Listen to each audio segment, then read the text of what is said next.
विज्ञप्ति देना चाहिए। ले लो यार पीछे से।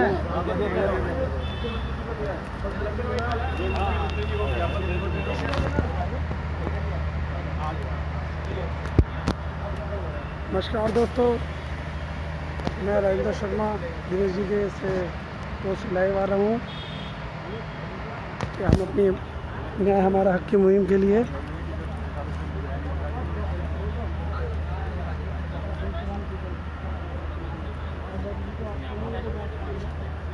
भंडारी जी साथ चलो, साथ चलो।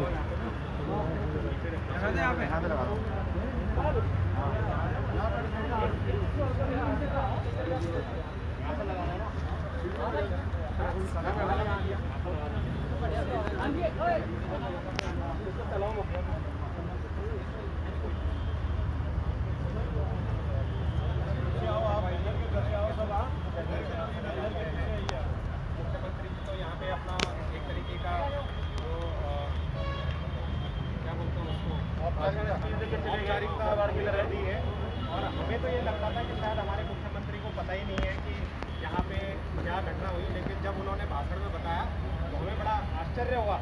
इतनी सारी चीजें जानने के बाद बात करें भाई यहाँ पे आंदोलनकारी हुए, इतने शहीद हुए, एक आदमी की तरह बात कर रहे हैं। तो आपके मुख्यमंत्री होने का मतलब क्या है? फिर आप हमारी तरह ये कह रहे हो कि यहाँ पे इतने अमर शहीद हुए, इतने शहीद हुए। शहीद के कौन से जंग में ये शहीद हुए थे? कोई बता सकता है इस बात को? अगर ये शहीद हुए कौन से जंग में हुए थे? ये हत्याएं की गई हैं, ये यहाँ पे हत्याएं हुई और उसके बावजूद भी हमारे मुख्यमंत्री यहाँ पे कहते हैं कि शहीद हुए। तो आपने किया क्या? कौन सी ऐसी सरकारें थी कि जो उत्तराखंड में राज नहीं किया? और उन्होंने क्या किया इनके ने? ये शहीद स्मारक बना के, वो भी हमारे पंडित जी हैं, उन्होंने यहाँ पे भूमि दान दे दी। अगर वो दान नहीं देते तो शायद ये भी नहीं बना पाते हो। बिल्कुल, ये हमारे राज्य के मुख्यमंत्री एक आम आदमी की तरह कह रहे हैं कि इतने लोग यहाँ पे शहीद हुए। हमें बहुत ज़्यादा दुख है कि यहाँ पे आके मुख्यमंत्री जी बोल के जाते हैं कि शहीद हुए और उनको पता है कि नरसंहार हुआ, इतने लोग मारे गए। तो उसके लिए किया क्या गया? हमारा तो मन था एक बार बोल के प्रोटेस्ट करते हैं, लेकिन पुलिस वालों ने हमें पहले ही बोल दिया कि भैया कुछ नहीं करना है यहाँ पे, क्योंकि ये शांतिपूर्ण है।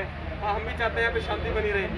लेकिन ये किस तरह के मुख्यमंत्री हुए, ये किस तरह की सरकारें हुई? 20 साल से तो शांति बनी हुई है, इसीलिए तो 26 साल हो गए दिखा हुआ है। और अगर 1994 के उन हत्यारों को, उन बलात्कारियों को सजा होती तो हाथरस का केस भी नहीं बनता। अगर इस तरीके के अपराधियों को तुम संरक्षण दोगे तो फिर कैसे इस देश में बहुबेटियां सुरक्षित रहेंगी? हमारे यहाँ पे अपनी औपचारिकता पूरी करके चले गए, पर हम यहाँ खड़े हैं अभी हम जब तक यहाँ पे लोग जाएंगे नहीं तब तक यहाँ खड़े रहेंगे शाम तक। और मैं यहाँ पर खड़े रिक्वेस्ट करता हूँ मीडिया कर्मियों से भी, आप भी इस तरीके के सवाल, या तो आपको इस घटना की जानकारी नहीं है, अगर है तो आप लोग सवाल क्यों नहीं करते हैं? बिल्कुल, आप लोग भी एक आम आदमी की तरफ, मतलब उन्होंने जो कहा उस पर आप गौर करके चलेंगे? क्या आपका अधिकार नहीं है सवाल पूछने का? या आप लोग भी सवाल या प्रश्न करना भूल चुके हैं? हमें बहुत दुख है, हमें बहुत दुख है कि हमारे उत्तराखंडी लोग भी जागरूक नहीं हो पाए हैं आज तक। 20 साल से ये सब कुछ चल रहा है, राज्य बने हो गए, 26 साल हो गए, न्याय नहीं मिला। भाई माफी चाहता हूँ, जागरूक कैसे होंगे?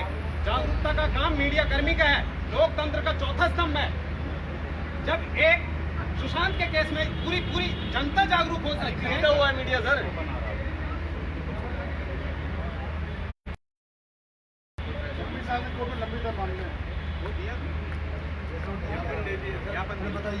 मुख्यमंत्री जी को ज्ञापन दिया, बोल दे स्टेज पे, वो हमारा पेपर ही था जो लेके बोलते थे। और SDM आंदोलनकारियों को न्याय नहीं मिला। हमारा कोई भी मुख्यमंत्री इस बात को लेकर के आगे गंभीर नहीं है।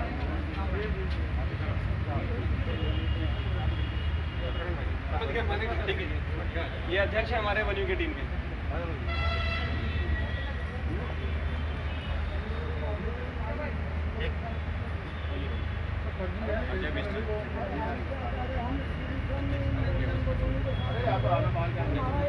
आपका नाम?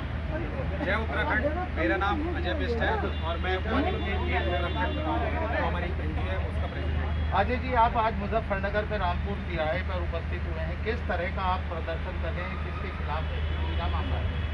सर, मामला मैं थोड़ा सा विस्तार से 1 अक्टूबर 1994 को जब हमारे उत्तराखंड के आंदोलनकारी हम लोगों की एक मांग थी कि पहाड़ में जो पहाड़ों की स्थिति है उसको सुधारने के लिए हमारे एक अलग राज्य का निर्माण किया जाए, उसके लिए शांतिपूर्वक लाल किला तक जाने का प्लान था। वहाँ पे लाल किला पे इकट्ठे होकर अपने सरकार के आगे अपनी मांग रखनी थी।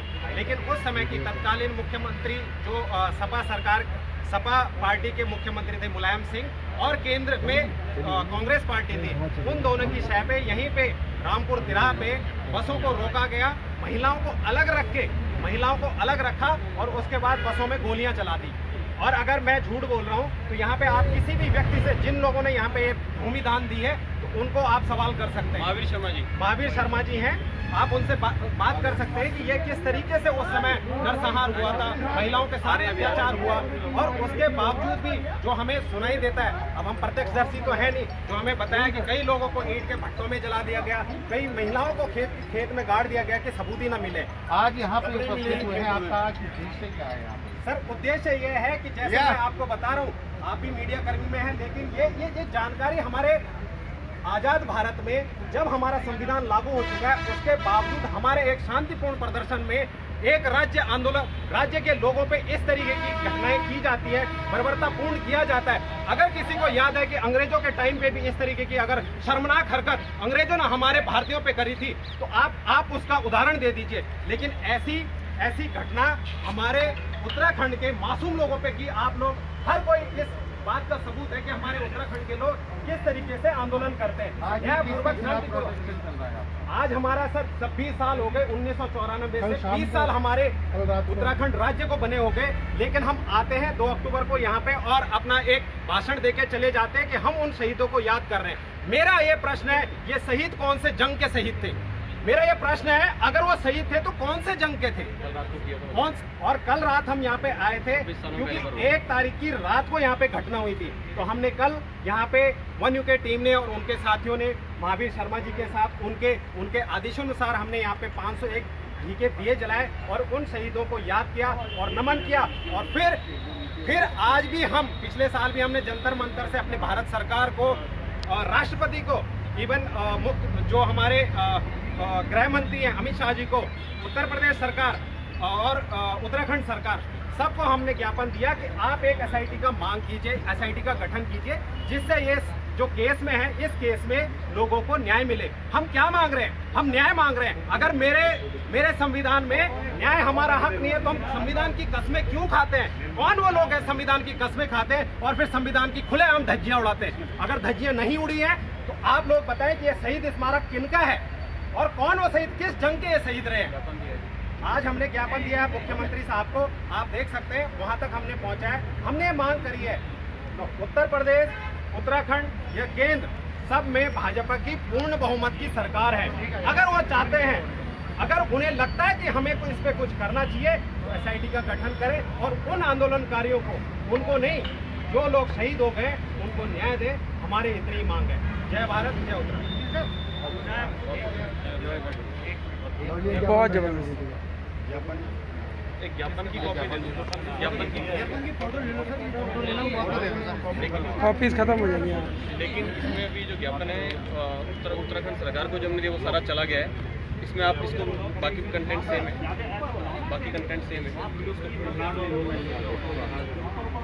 बाकी हम आप कर देंगे। ये नंबर पर आदित्यनाथ जी के लिए सेम कंटेंट है। ये आपको आप इसकी फोटो ले लीजिए मोबाइल से, फोटो ले लीजिए।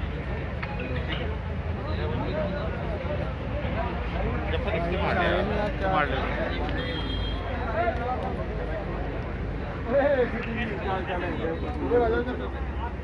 हो गया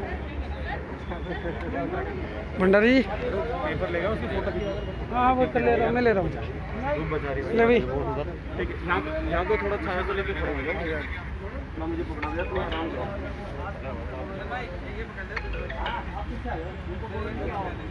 मैं कर रहा हूँ। ले भंडारी जी, चलो भैया। फिर इनकी तो धज्जियाँ उड़ा दो, नेताओं की तो धज्जियाँ उड़ाओ सर। ये उड़ा दो कैसे साल हो गए हम जब हल्के हल्के से जब यहाँ भाई इसका ज्ञापन ही पुष्टि था तुम देख लो नंबर ले लो। हाँ ठीक है। नंबर दे दो, मैं आपको जो उत्तराखंड के चीफ मिनिस्टर को दिया ना उसकी मैं आपको कॉपी भेज देता हूँ। नंबर बताइए। एक और था ना भैया नंबर तो नहीं जी ये ले लो भैया। छोड़ के कहा तुमने लेके जाना जी।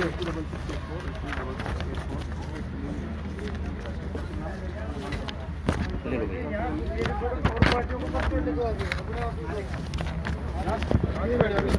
आओ प्रधान जी आओ हाँ चलो यहाँ खड़े रहो बस यहाँ पे। पल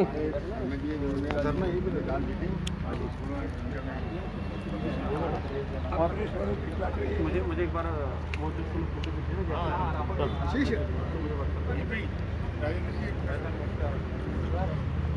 हाँ भाई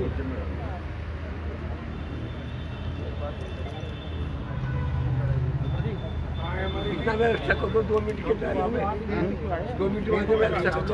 हाँ आ जाओ मुझे 2 मिनट टाइम कम हो जाए कुछ बात करो मैं।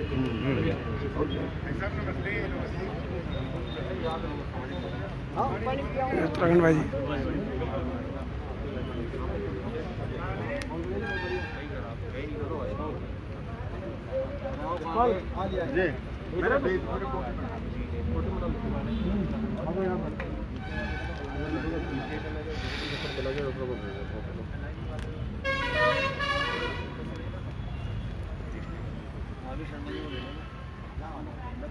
ऊपर आ जाओ आप ऊपर आ जाओ बोर्ड ऊपर रहेगा।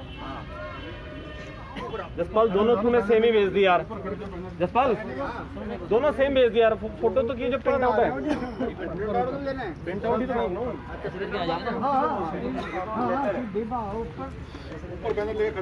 और भाई और ऊपर और ये तख्ती वाले ऊपर चले जाओ। अभी जाते हैं 1 सेकंड ऊपर से बढ़िया आएगा। ये लो।